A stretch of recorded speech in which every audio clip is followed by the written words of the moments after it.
Bwana Mungu amebariki. Nous avons des remerciements, je crois que c'est déjà lu. C'est avec le cœur rempli de joie et d'une profonde reconnaissance que je viens de rendre gloire à Dieu le Tout-Puissant pour la réussite qu'il m'a accordée dans mes études. Par sa grâce, j'ai obtenu mon diplôme avec une distinction de 70%. Ah, c'est qui? Oh, gloire au Seigneur. Cette réussite est avant tout l'œuvre de Dieu qui m'a donné la force, la sagesse, la persévérance pour atteindre cet objectif. Je tiens à remercier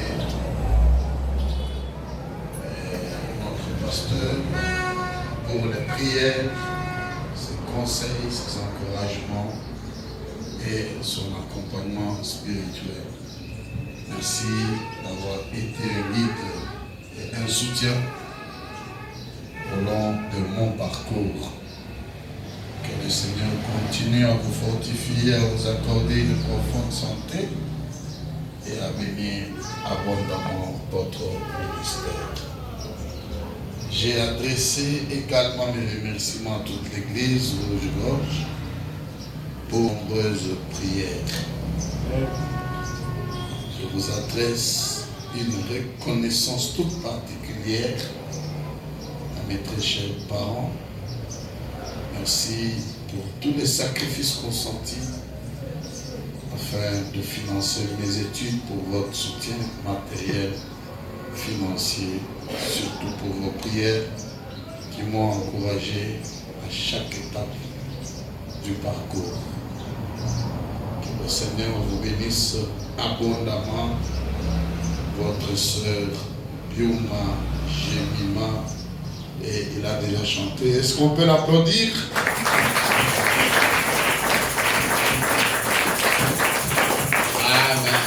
Amen. Félicitations, que Dieu te bénisse richement. Une fille intelligente, vraiment. Il y a notre sœur Sharon Ilunga. Je remercie grandement le Dieu de mon prophète William Aaron Branham de m'avoir donné un diplôme 65%. Elle peut aussi se mettre debout. J'ai mis mon mythe aussi debout. Hein? Est-ce que nous pouvons l'applaudir?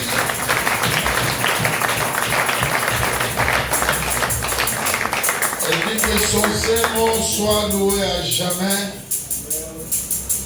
Et je dis merci à notre pasteur et à tous les saints de Rouge-Gorge Tabernacle pour leur soutien, pour leur prière et tout ce qu'ils ont pu faire pour nous. Que le Très-Haut vous bénisse abondamment. Amen. Encore une fois, on peut les applaudir. Amen. Que Dieu vous bénisse, vous pourrez vous asseoir. Révèle-la. Toi, c'est pas encore sorti. Révèle-la. Hein? C'est déjà sorti. Tu as réussi. Tu as réussi. Hein? Avec combien? Pardon? Mets-toi debout. On peut aussi l'acclamer.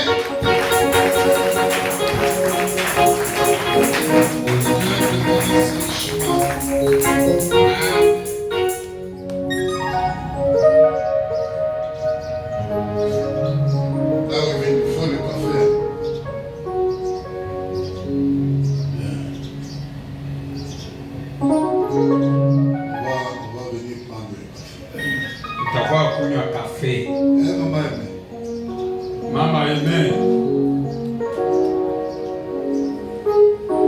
Il y a aussi Frère Michel, l'enfant n'est pas à l'envoi. Ça sera à la face. Je vous salue dans le nom de Jésus-Christ.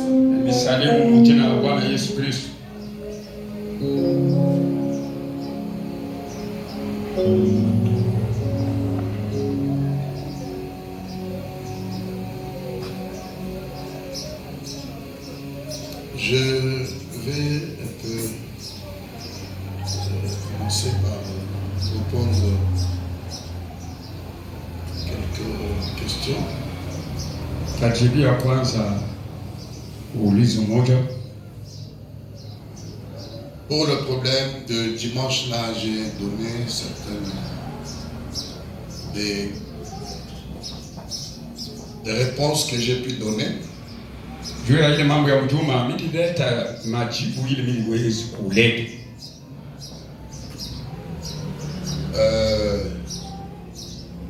Alors, par ce que nous avons parlé, il y en a d'autres questions qui s'en sont venues.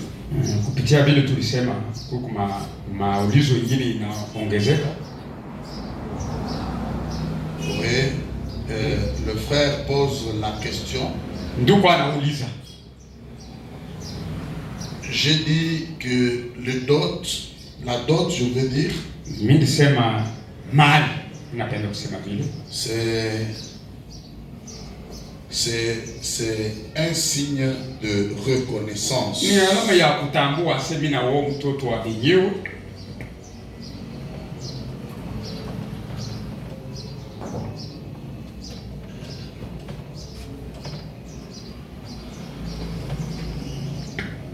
C'est la dot.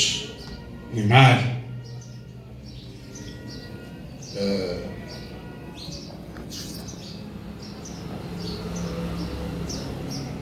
J'avais dit la dot, c'est comme de reconnaissance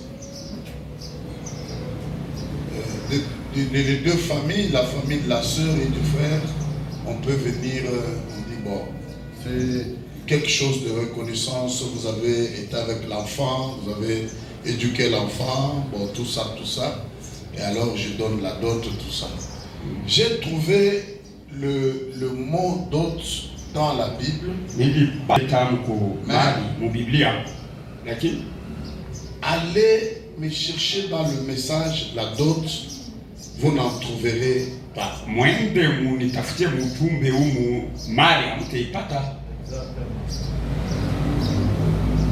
Frère Branham, il a ce qu'il voit du fait du mariage. Ndugu Branham, kunaona kila naona kwa mambo ya ndoa. Et alors, comme je dis, bon, par exemple, j'ai donné le nom de Christelle ici, je dis, je peux, même moi, je viens à Frère Michel, je donne, non, vous avez fait grandir cet enfant ici, je donne ça comme un dot. Oui, c'était dans le sens de dire que quelqu'un peut venir dire que bon, petit tu as grandi, je vais payer pour toi, je vais donner la dot. Je donne à son père. Je dis, va donner comme dot. Va donner comme dot. C'était dans un sens de dire que comme reconnaissance dans le message de Frère Branham, nous n'en trouvons pas. Alors le frère a dit, est-il alors permis d'aller donner la dot comme signe de reconnaissance si il n'y a pas de relation entre hommes? Bon, la question, la réponse c'est que d'autres, je vais aller avec vous quelque part. D'abord, je lis dans Proverbe 20-25. C'est un piège pour l'homme que de prendre à la légère un engagement sacré.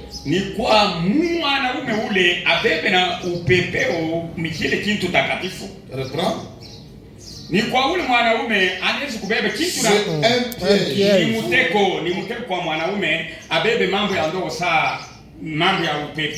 Un engagement sacré. Et de ne réfléchir qu'après avoir fait le vœu.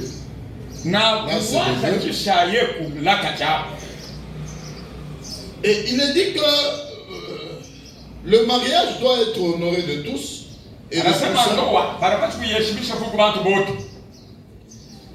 Et tout ça, vous le lisez quelque part dans la Bible, c'est dans 1 Corinthiens, vous commencez à partir du verset 7. Et j'en viens maintenant à quelque chose dont je peux parler parce que les questions qu'il a pu poser, ils sont presque au nombre de 5 ou 6. Et nous allons en profiter pour répondre car cela en dépendra d'une doctrine ou de quelques lignées que nous devons suivre à Rouge-Gorge Tabernacle.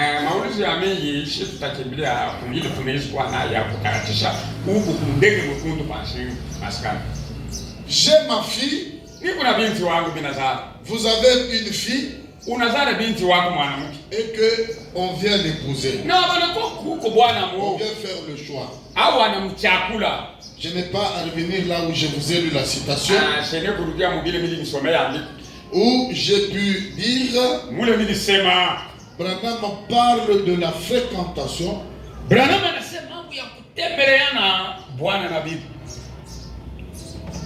Et il dit qu'il y a 3 parties. La fréquentation, là où vous avez déjà fait de vœux, c'est-à-dire fiancé, et puis là vous êtes mariés. Vous allez voir pourquoi je suis en train d'en insister à ce point-ci. Alors j'ai dit que les gens peuvent être en train de faire la fréquentation. Et ici, ils viennent donner ce qu'on appelle la dot. Allez, donnons un tout petit peu sur ce qu'on appelle dot. Comme je dis, c'est quelque chose de reconnaissance. Il y a des pays où quand vous allez épouser, c'est la famille de la fille qui vous donne le bien. Il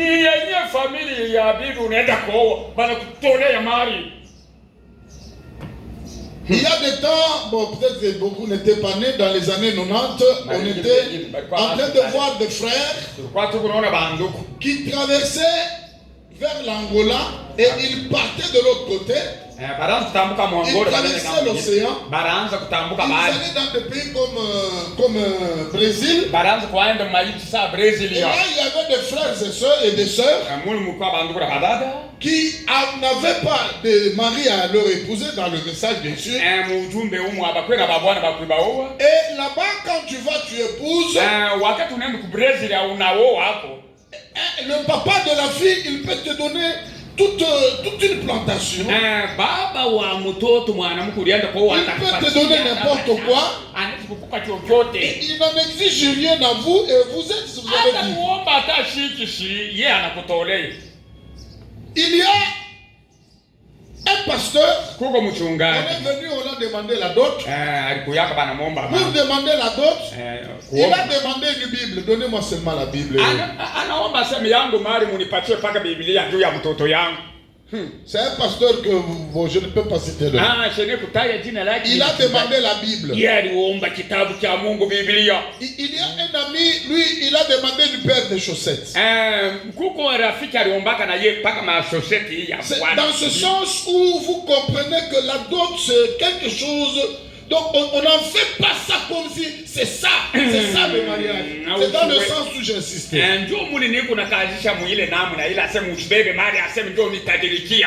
où quelqu'un, quand il paye la dot pour lui, ça devient sa femme. Il doit et il doit. Non, ça c'est ce que je n'ai pas. C'est dans le sens où j'expliquais que je peux, moi à Christelle, je vais à frère Michel. Bon, parce que il prend l'argent, va payer la dot. Et il y a beaucoup de frères qui Mboujima est là-bas, il grandit, il n'a pas de moyens pour épouser. Et l'église a donné l'argent pour la épouser. Il y a des endroits comme du côté Bas Congo ou quelque part. Dans les anciens temps, là, ils prenaient les moukouba, les cuivres. Et ils prenaient ça et ils allaient donner. J'ai bien dit, la dot, ce sont les biens ou c'est ça, ça dépend comment vous vous entendrez. Ça peut être l'argent. C'est là que j'ai donné le cas de Jacob. Jacob, lui, il a fait 7 années. Et on lui a donné Léa, alors qu'il voulait Rachel. Il a fait seulement un travail pour son père. On lui a donné une femme. Il y en a qui ne demandent rien. C'est que la dot, ôtez cela dans votre tête. Que c'est la dot qui fait de vous mari à cette soeur ou femme de ce frère-là. Non, je n'ai pas dit ça. Ôtez cela dans votre tête. Ce n'est pas la dot qui fait de vous mari de cette soeur ou femme de ce frère. Tu peux déjà donner la dot. Et on peut retourner cela. Parce que vous êtes encore ici dans la période de la fréquentation. Alors, si j'ai bien répondu, je sais que le problème de la dot, ne mettez pas ça tellement le doigt pour dire que tout ça, ce sont les coutumes qui sont dans nos têtes. Je vais y arriver. Par exemple, les détails, je peux prendre le temps, je sais comment je vais vous libérer. Alors le frère demandait, alors est-il permis à n'importe qui de venir donner la dot en signe de reconnaissance? Je peux avoir un frère ici qui veut m'épouser, il a travaillé, il n'a pas l'argent. Un frère peut venir, pasteur, je trouve que ce frère-là n'a pas de moyens. J'ai un peu ça et ça et ça. Si on peut aller demander n'importe qui. Il n'y a rien, il n'y a pas de loi là-dessus. Il n'y a pas de loi là-dessus. La parole ne vous donne pas la loi là-dessus. C'est seulement ton oncle paternel, c'est seulement ceci et cela. Ne vous forgez pas sur la dot que c'est la dot, il faut éliminer comme ça. Non, quand tu fais ça, non. Pour une question de dot, ce sont les biens. Ce sont les biens. Vous pouvez donner ou quoi que ce soit selon la manière dont vous vous entendrez avec la famille. Et tout ça revient à quoi? C'est parce que je peux être moi, papa de la fille chrétienne, croyant du message, mais le papa du frère n'est pas croyant du message. C'est là où on peut suivre certains des règlements que et on ne vous rend pas pécheur à ça, non. On ne vous rend pas pécheur. Ok. Et le frère il dit, si la dot est obligatoire, pourquoi frère Branham a-t-il donné sa fille Rebecca au mariage sans demander la dot?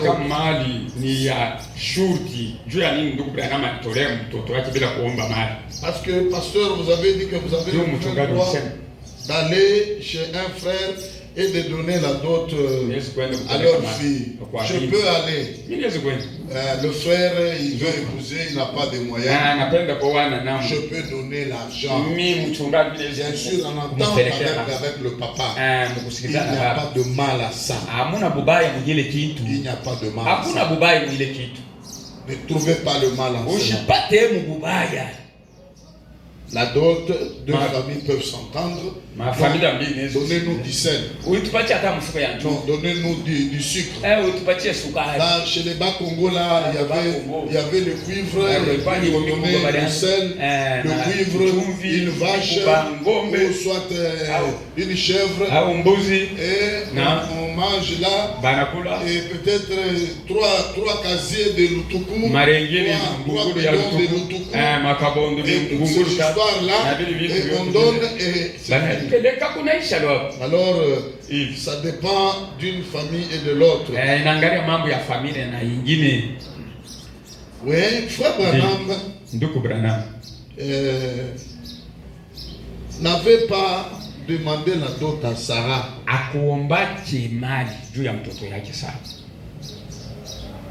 Et le frère dit, frère Branham est notre modèle. Et il n'a pas demandé la dot. Je suivais le net pasteur Léonard Kayumbi, il est allé aux États-Unis. Et ils sont arrivés là, il y avait un, je ne sais pas si c'était son oncle ou son frère, son cousin. Alors, ils sont allés, on devait épouser sa fille. Et sa fille là, lorsque ils se sont entendus, le frère est venu, on devait venir donner l'argent. L'argent ou quoi que ce soit. Et quand la fille a connu ça, elle a dit, vous voulez me vendre moi? Je peux aller porter plainte. Vous portez plainte, papa.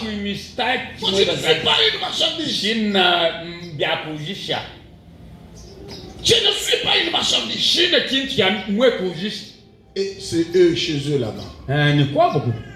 Donner la dot pour eux, quand un mari vient, il donne par exemple, mais ceci, donc c'est comme on est en train d'acheter la marchandise.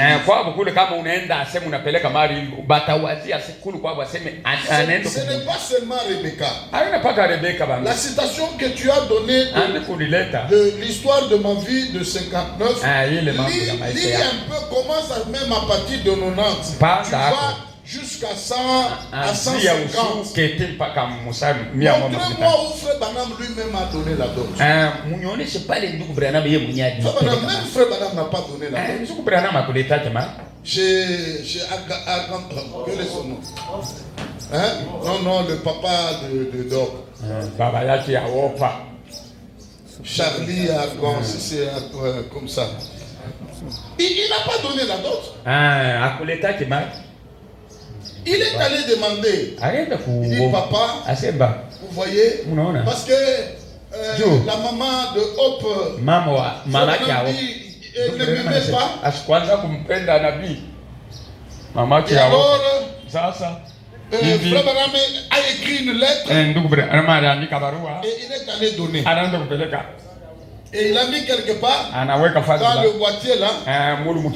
Et quand on peut venir, il a pris la et Frère Branham était dans je ne sais quoi. Il dit, mais il n'a pas lu ou pas? Et après un moment, il dit, n'as-tu pas lu?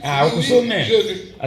Mais qu'y a-t-il comme réponse? Il dit, oui, ça va. Et maintenant, Frère Branham lui dit, moi je vais voir, comme maman est tellement dure envers moi, alors toi tu iras dire à ta maman, moi je vais dire à papa. Et maintenant Frère Branham est allé dire à papa. Il a dit à papa, je n'ai pas d'argent.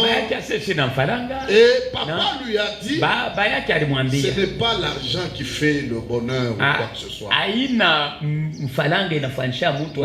quand vous aimez et quand vous êtes aimé.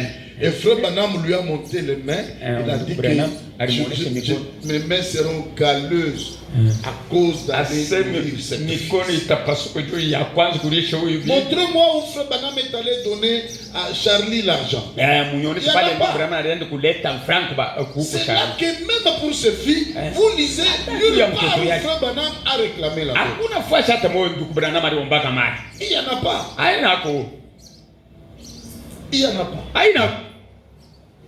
C'est là qui revient à pouvoir tailler un peu dans le message aussi. Les gens font comme si sur leurs enfants, à moi, je vais te demander, frère, un frère est venu me voir et dit, tout un pasteur dans la ville ici l'a demandé. elfu hili ya dola na nusu juu ya mtoto. Ça? Non. Il n'y en a pas. Haina. Vous voyez? Mnaona? Donc, sur question de dot, Kwa mambo ya mali, il n'y a pas à quoi on peut vous lier au mal, hakuna au sheria péché, ya au quoi que ce soit. kuwekea pale, hapana. Vous voyez certaines choses, par exemple, venir à l'hôtel. Sana kuya. Ça, madame dit, ça n'a rien, ça n'a pas de prix. Na nasema hakuna sheria.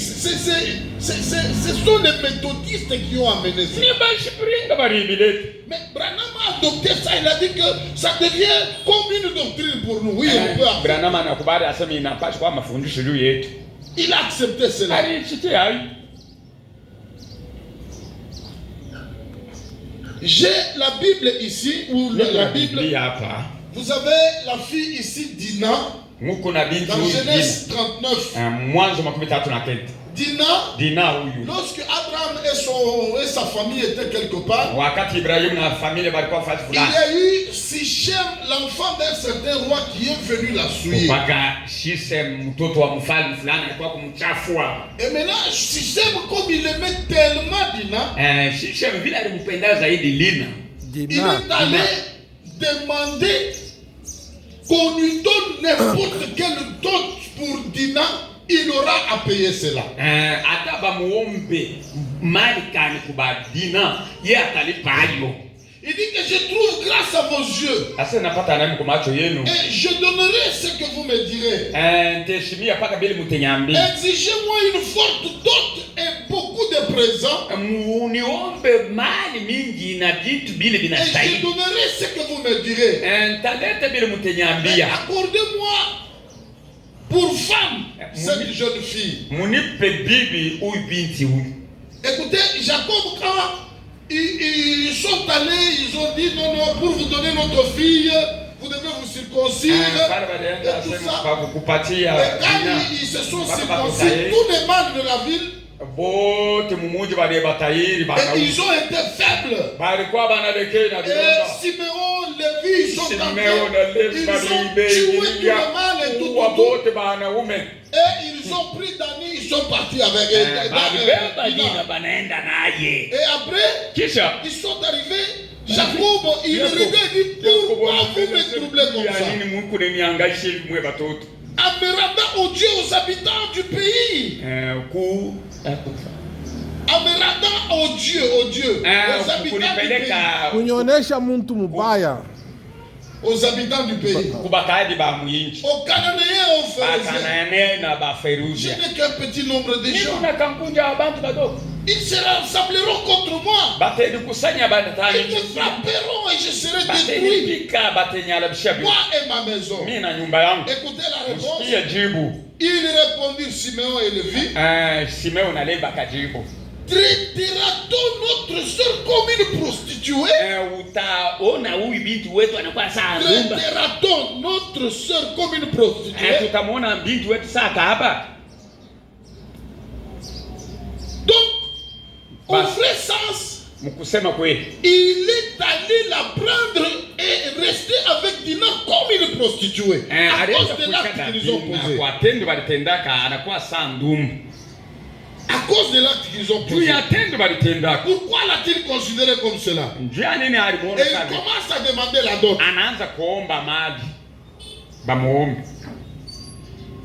Je vais lire dans Combattre adhéremment pour la foi de 54, Frère Branham au point 47. Je n'ai pas l'intention de crier sur vous, mais vous ne savez pas ce que je ressens lorsque je vois la parole attachée jusqu'ici à chaque poteau partout. Indiquant la voie du salut. Là où la parole veut indiquer la voie du salut. Je sais qu'il y a des gens qui m'aiment et qui sont prêts à arracher leurs bras pour m'aider. Ils peuvent détacher le roi pour donner à mikono frère. yabo juu ya kumsaidia. Mais cependant, Nja. je dois répondre pour eux au jour du jugement. Utaenda kusamba juu yabo siku ya hukumu. Il dit, Anasema si je manque de le mettre en garde et de leur dire la vérité, kama mishibakalamushe na kuibambia ukweli, je dois venir ici avec un discours pieux pour leur parler. nezwa na utubata wana. Au jour du jugement, vous direz, frère, hukumu quel était mutasema ce ndugu dada. dimanche-là, le matin là? Ile siku ya juma asubuhi ile. Si Kama vous nous aviez dit la vérité, kama ulituambiaka vya kweli, cela n'aurait pas eu secoué.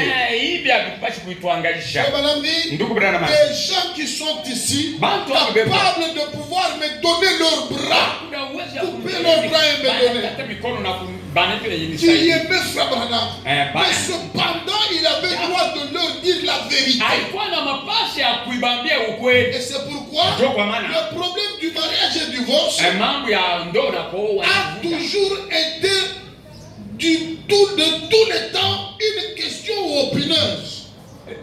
ile mambo ya kuvunja ndoa na kuoa imekalaka mpaka mambo ya Un grand problème tout le temps. kadhalika kila wakati.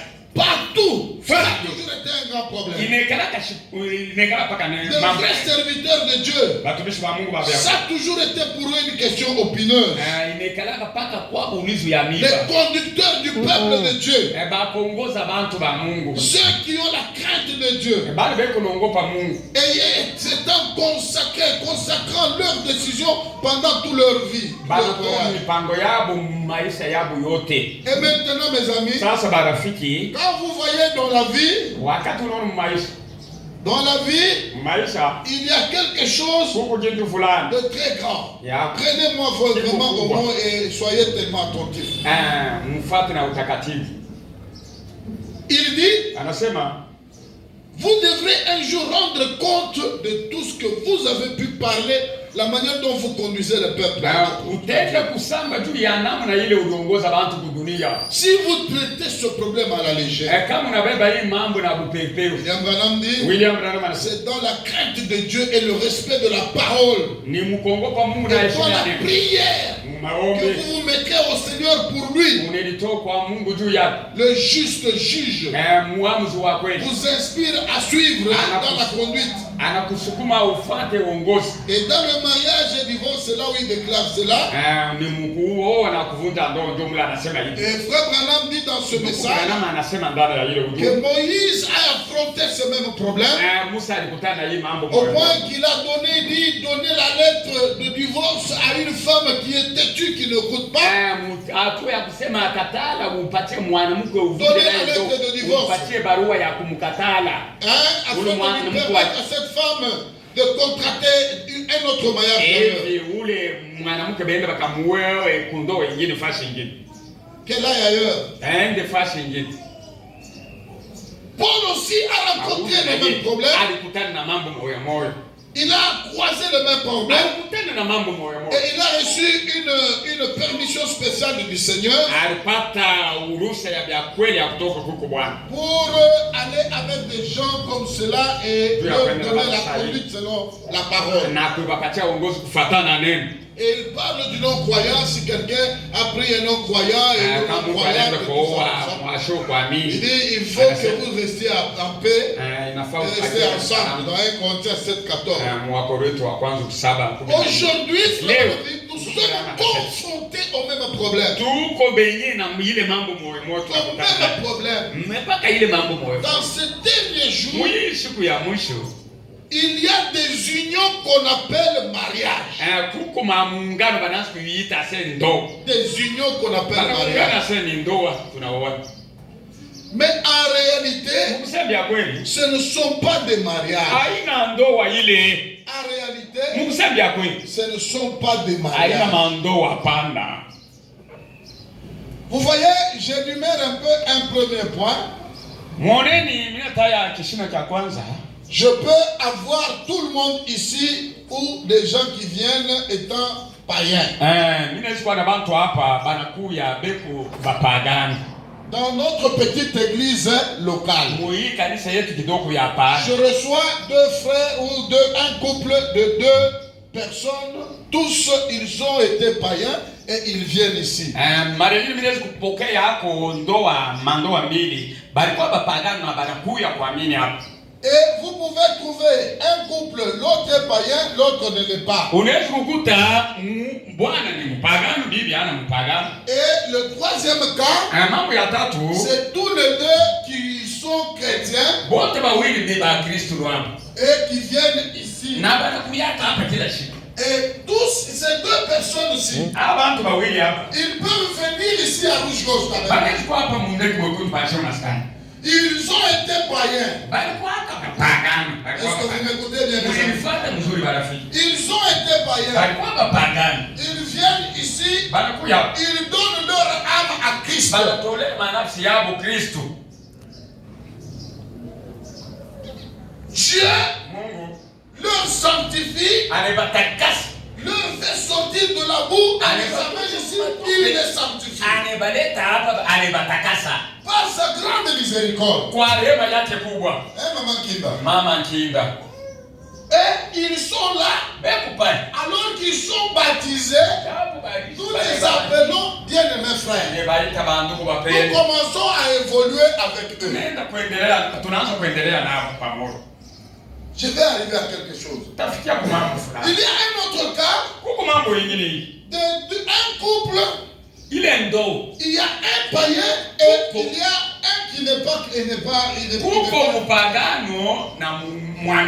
Et ils sont là, un frère et une soeur, ils sont ici frères. Parce que, je peux m'avancer. Nous prenons le cas que vous connaissez tous, le cas de Ben Brillant. Frère Ben, il a été dans la ligne des ministres que Frère Branham appelait pour consacrer. Et Ben priait pour les gens qui recevaient le baptême du Saint-Esprit.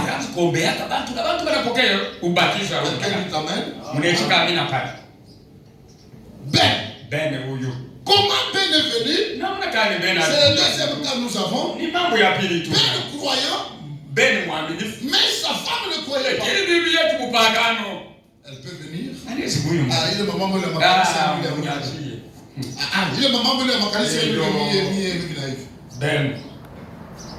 moi je n'irai pas.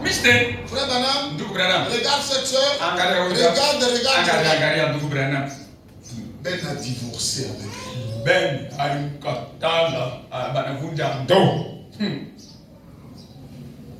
Toute union n'est pas un mariage. Il a divorcé d'avec elle. Et Branham l'a consacré comme ministre. Vous êtes croyant du message? Nous parlons aux Éphésiens. Ne soyez pas Corinthiens. Et tu vas divorcer n'importe comment. Nous n'accepterons jamais. Mais Ben a divorcé. Ben a été consacré comme ministre. Et il priait pour les gens afin qu'ils reçoivent le baptême du Seigneur.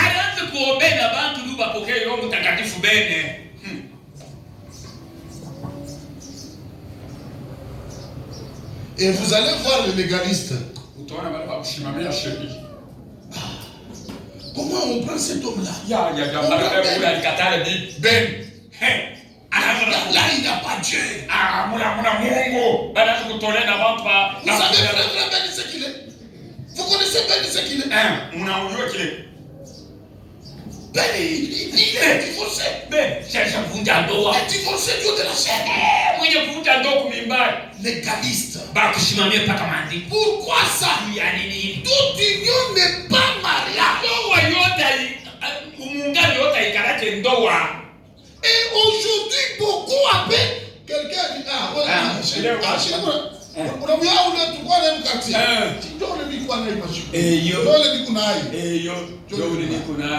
Aina kwa hapa. Jole ni kunaye. Yo. Jole ni kunaye. Toute union n'est pas mariage. Ngani yota yikanacha aseni ndo kweli mimi napata. Vous allez partir du temps de Noé. Il y avait ce qu'on appelait l'amour libre. Il y avait le concubinage, des relations homosexuelles, et tout le reste. Et les gens appelaient ça mariage. Au temps de Noé, les gens mariés, seraient mariés. Quand ils appellent mariés là, l'amour libre. Les homosexuels, le concubinage, l'amour libre. Mira, amishi kuna shunamuyana hapana. Ule ni wa zamani. Ule kwa mkona. Tu appelles ça mariage. Unaita seni ni ndo. Et le frère vient ici. Na ndugu anakuja. Il croit la parole. Ana nini ndio? Frère, ce frère là, il a divorcé frère. Quelque part, ayez la bonne ligne droite. Frère Branham n'est pas venu condamner les gens. Frère Branham est venu amener les gens à la ligne droite. Kupeleka bantu mustari ya kunyoloka ya Mungu. Amen. Et c'est ce qu'ils ont appelé mariage. Ndio kile balitaka ndoa. Nous voulons savoir ce que Dieu lui appelle mariage. Tunapenda kujua kile Mungu anaita ndoa. Et avoir notre attitude vis-à-vis de ce que lui appelle mariage. Kuwa na hali yetu mbele ya kila Mungu anaita ndoa. Le monde civilisé d'aujourd'hui, ils ont pris leur un concept. Le mariage à tous. Donc il peut se marier à un chat. Il peut être union avec un chien.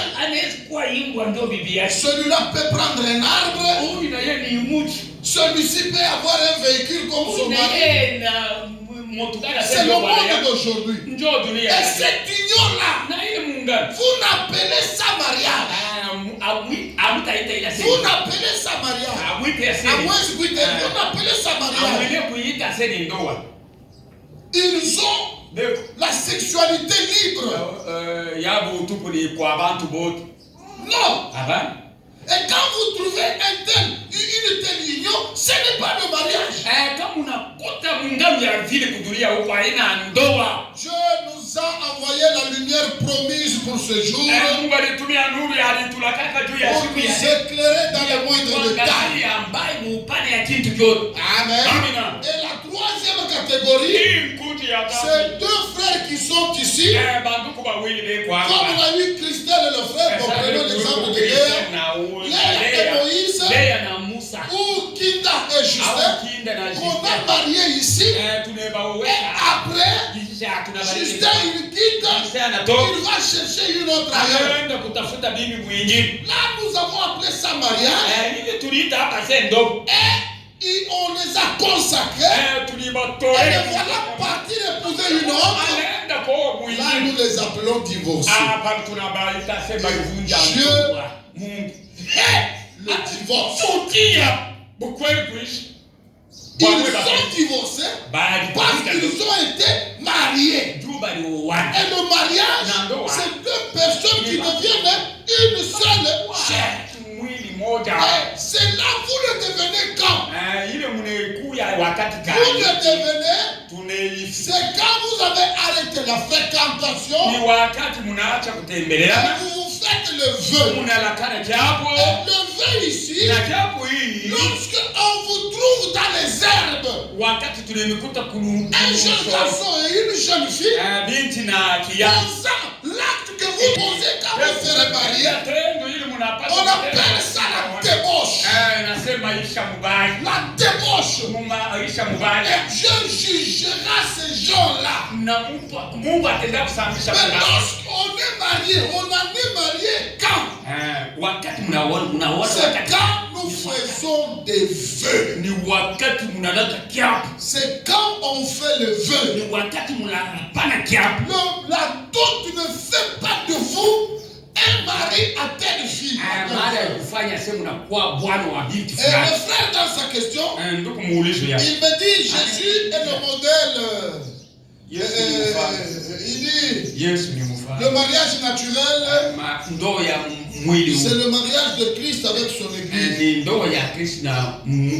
dans vos déclarations, vous avez dit, pasteur, que vous ne pouvez pas sortir avec la sœur, qui est déjà votre fiancé, et que vous ne pouvez pas lui faire des dons. Alors que l'église naturelle reflète l'église.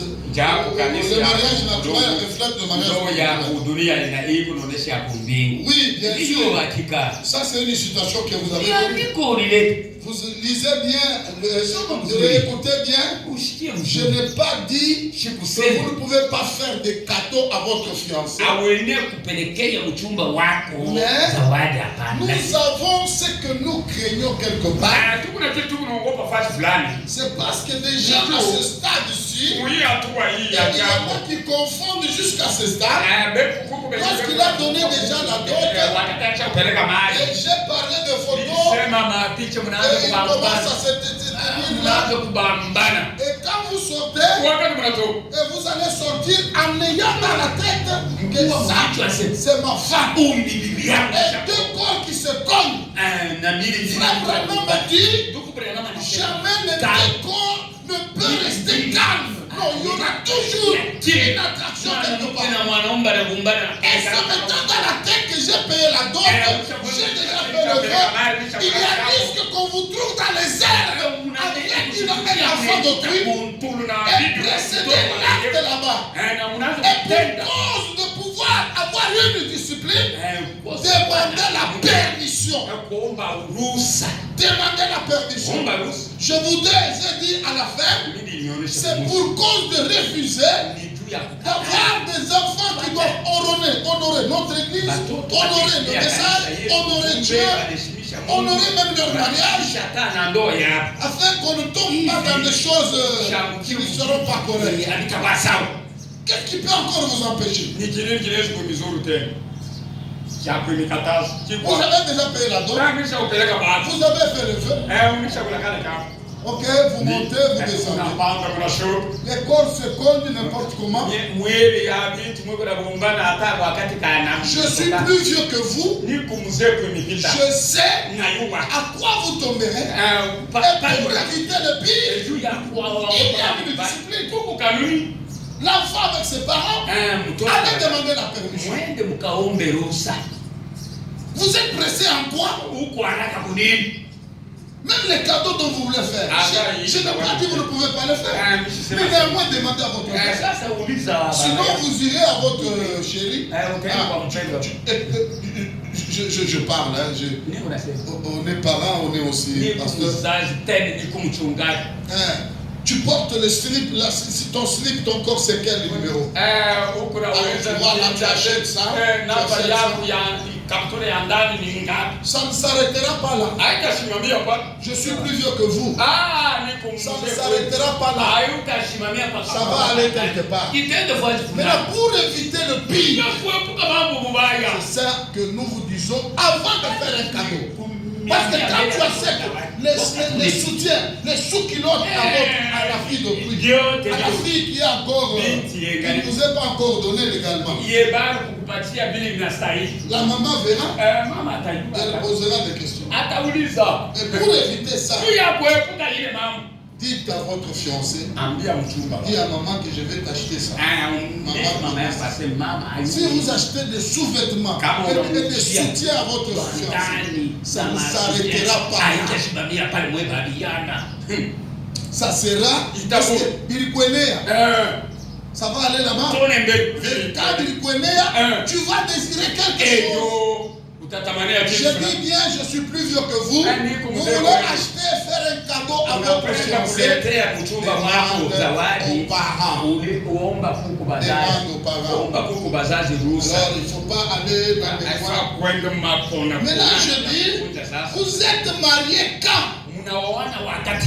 C'est quand vous faites le vœu.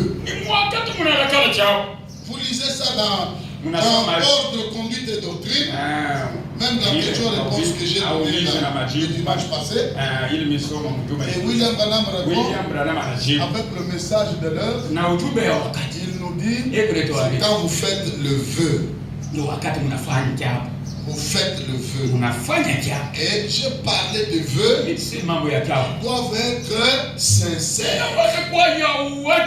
Parce qu'il y a des liens qui ont comme base les mensonges. Le frère, il va faire le mariage avec la fille. Il est venu ici, il est chrétien. Et quand vous lui donnez la fille, il va avec la fille. Il arrive avec à la maison. Donc, tu as eu la révélation. C'est Branham qui est Dieu. Tu as eu la révélation.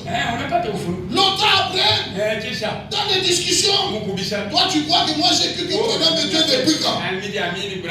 C'était depuis. Tu as dit que c'est une révélation. Ça n'a pas été sincère. Vous êtes marié quand vous faites le vœu.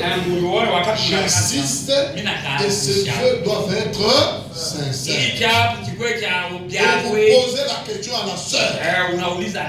Et la sœur vous répond.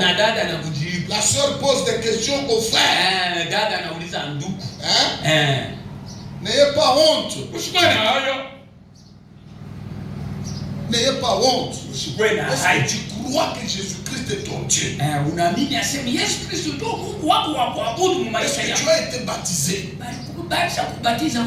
Frère, demandez à votre... Est-ce que vous êtes réellement né de nouveau?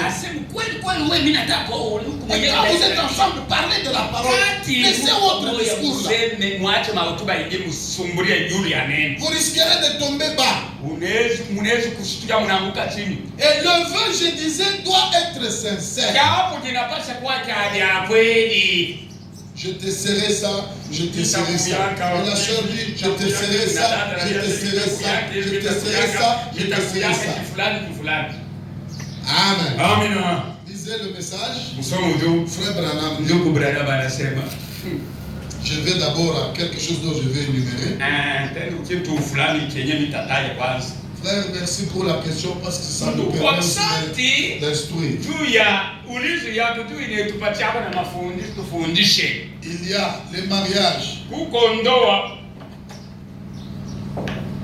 Et la coutume peut être là. Coutumier. Coutumier. Coutumier. Et il y a celui qu'on appelle civil. Et il y a le mariage chrétien. Et ici, le coutumier, c'est là où nous voyons, on va faire le premier pas, peut-être il donne la dot, tout ça. Et nous avons dit que cela n'est pas le mariage. C'est un signe, ces deux familles qui se mettent ensemble. Et moi, je ne demande rien. Donne-moi la Bible. Donnez-moi seulement les baffles. Donnez-moi, achetez seulement le micro. Achète pour moi seulement l'ordinateur. C'est quelque chose qui n'a rien à ce qui concerne les mariages. Alors, les coutumiers ici, et on va donner des petits signes et autres. Et il y a maintenant le mariage civil. C'est ce que frère Branham explique. Congolo, tu me suis bien? C'est ça que frère Branham dit. Vous allez faire le... Vous mariez. 1000 fois le mariage civil. Mon 1900 1000 fois le mariage civil. C'est ça que frère Branham dit. C'est une erreur. Être marié par le juge de paix. Ce n'est pas ça. Lui ici, il va vous donner un document pour que vous restiez légalement unis en union. Ni celui-ci, ni le mariage civil, ça ne vous fait pas démarrer, c'est l'union seulement. Est-ce que vous m'écoutez, mes amis? On vous unit seulement. On vous unit seulement. Pourquoi union?